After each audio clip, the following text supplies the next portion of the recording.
Citizen spokesperson Asher Westropp-Evans, and today is August 7th, 2024.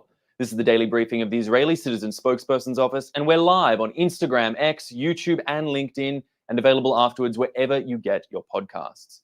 Please start submitting questions in the chat, and as always, please like and subscribe to help us reach a wider audience. Today is day 306 of the October 7th war and the Hamas hostage crisis. Iran was again found targeting their real enemy, America. 2 weeks ago, the FBI arrested an Iran-linked agent in New York for plotting to assassinate US officials. Iran is at war with the Jewish state on 7 fronts, but let's make no mistake here. Iran's real war is with America and with the West. Iran is not hiding its war on the US. Iran is saying this out loud. Hezbollah, Iran's proxy army in Lebanon, said explicitly, "This is not a war with Israel. Israel is merely a tool. Our real war is with America." Now, just yesterday, a US base in Iraq was struck by what the US Department of Defense says is an Iranian proxy, seriously injuring American personnel. And another Iran-backed proxy murdered US troops in a drone attack in Jordan just a few months ago. In the US, an Iranian agent was arrested only 2 years ago for another plot to assassinate a US official in Washington, D.C. And US officials warned that presidential candidates are at risk for Iranian attacks. Assassination wasn't Iran's only goal. In addition to political murder, the US also alleged the agent was also trying to organize protests in America. Now, just last month, America's Director of National Intelligence warned pro-Hamas protests in the US were being fueled and paid for by Iran. The US government warned that Iran is trying to stoke discord and to undermine American democracy, because Iran wants to destroy America, whom they call the Great Satan. Iran, remember, is the tyrannical head of the septupus behind the deadliest day for Jewish people since the Nazi Holocaust, October 7th, and attacks on Jewish people around the world. But let's make no mistake about who Iran's real target is. Iran is trying to tear America and the West as a whole apart. When Iran tries to destroy the Jewish state, remember, our safety is your safety. Our security is your security. Iran wants to hurt us in order to hurt you. Standing with Israel means standing up for yourselves and against Iran's dominance in the Middle East and across the world. And that's why the world must stand with Israel and against Iran's war. Because for Iran, the whole West is the target. Now, for Hamas, or what's left of it, Yahya Sinwar apparently is the target. He was announced as the new head of Iran's murder proxy in the Gaza Strip. Not that anyone has seen him recently. From his dark underground hiding place, Sinwar will now be officially in charge, since Hamas's previous boss came to an untimely end in an explosion in the Iranian capital. Now, to those in the West who pretend Hamas is anything less than a bloodthirsty, genocide-seeking movement, your fig leaf is gone.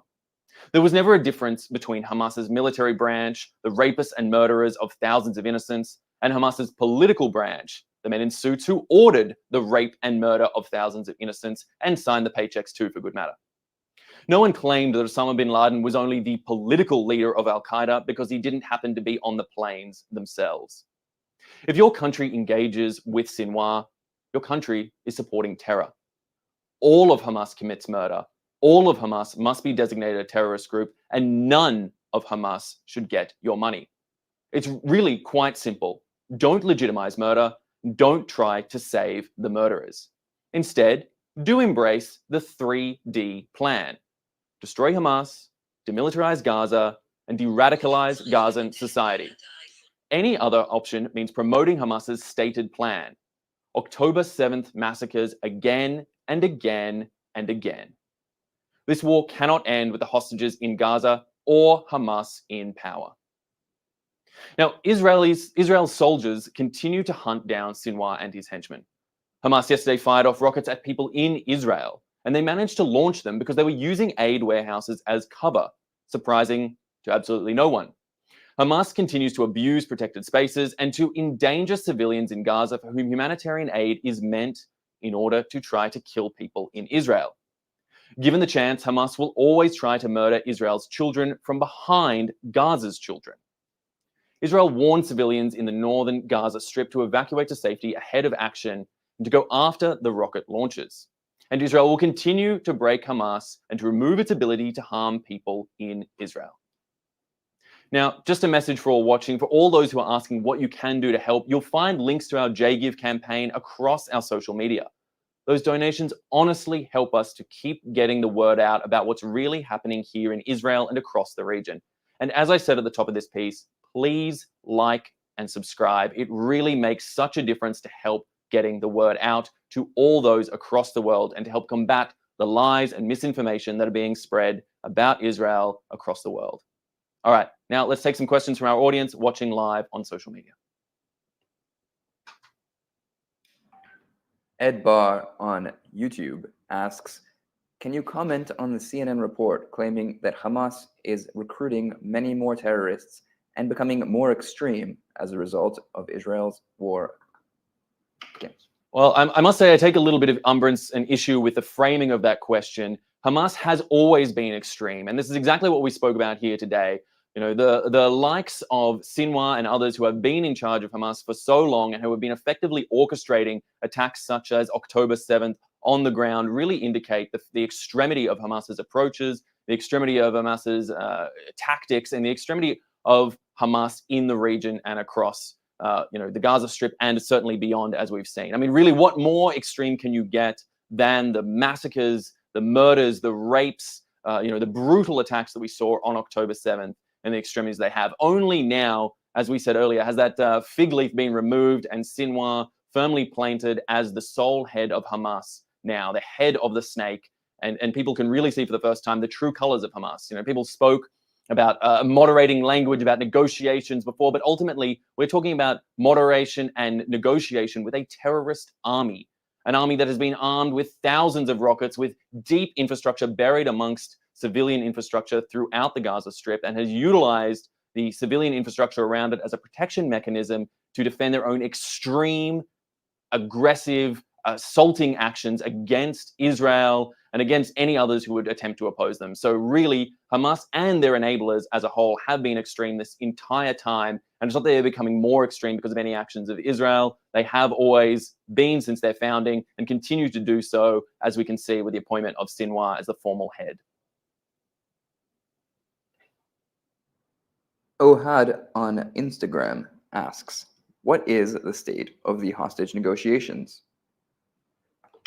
Ohad, for the time being, it doesn't seem like there is significant movement when it comes to the hostage negotiations, but the goals remain clear as ever, that Israel will push to bring back all the hostages home and that they must do so now, because at the end of the day, that is the sole and clear goal. That is the one ray of light at the end of a very dark tunnel that could potentially try and see an end to the current status of the war and see a change to the status quo as it exists right now, with 115 hostages still held within the Gaza Strip, being held by Hamas and their allies. It is completely unacceptable to suggest that there would be any situation in which Israel would end actions with Hamas and end engagement with Hamas without the return of those 115 people. That is a message that we just must drive home again and again and again, because it is so clear. Return our people to us here in Israel. This is the key takeaway message. It doesn't matter who's in charge. As it stands with Sinwar right now, I guess that message is directed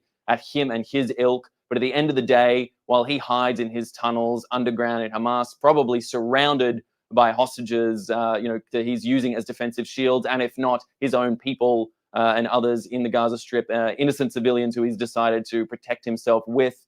As we've seen again and again, this is the clear goal, and it must move forward, and everyone must push for this. I would ask all of you out here listening today, wherever you may live around the world, push your leaders to support this action. The hostages must be returned.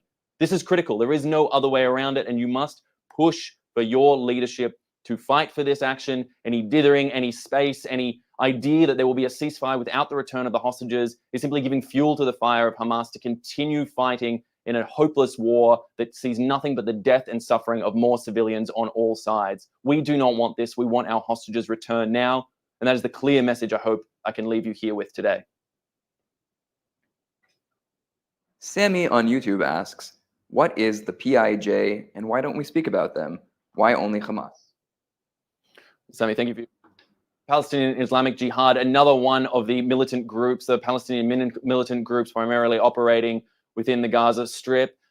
You know, Samy, when it comes to these sort of questions and a matter, there's a framing that we often use. Hamas took control of the Gaza Strip after Israel's disengagement back in 2005 and have been the de facto government there ever since. They are directly responsible. They are the biggest power and the most responsible within the Gaza Strip, although, of course, as we often point out, a proxy for Iran, but they are the ones responsible for the actions that are going on here.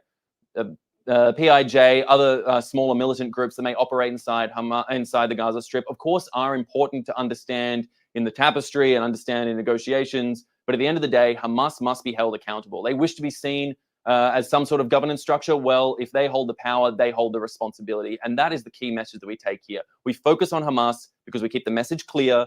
We keep the parties that we're talking about clear.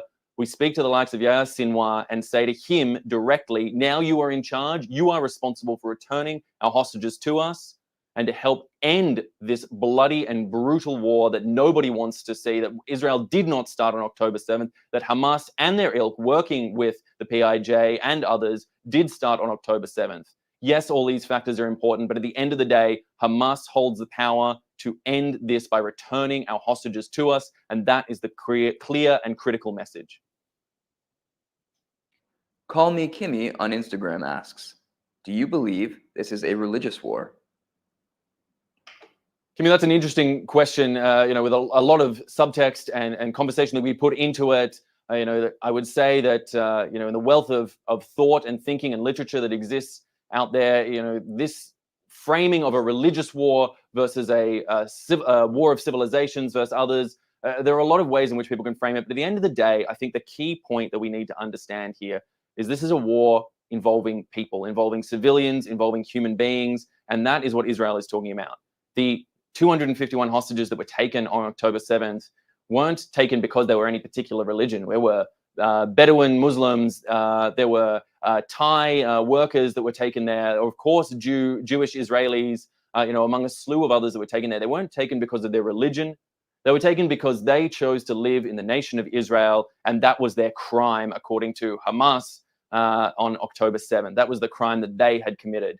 This goes beyond any particular religion. This goes beyond any particular ideal. This comes to an idea that it is a criminal notion in the eyes of Hamas and others to be an Israeli, and that in itself is worthy of death. And that they would then use their own people, the people in Gaza, as human shields to protect that false, heinous, cruel ideology as they enact it across the region and across the globe and try and perpetuate that across the globe.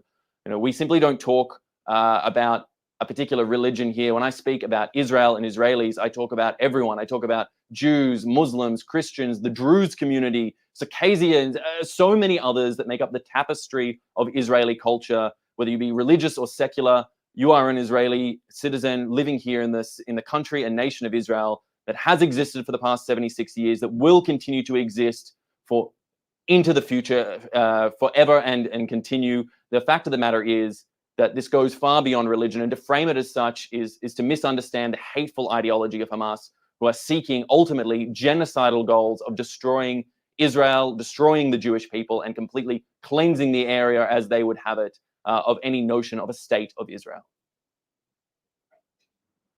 For our last question, Joan on X asks, what do you think of the Olympics investigating Israel's medal-winning judoka for supposedly supporting the war with Hamas?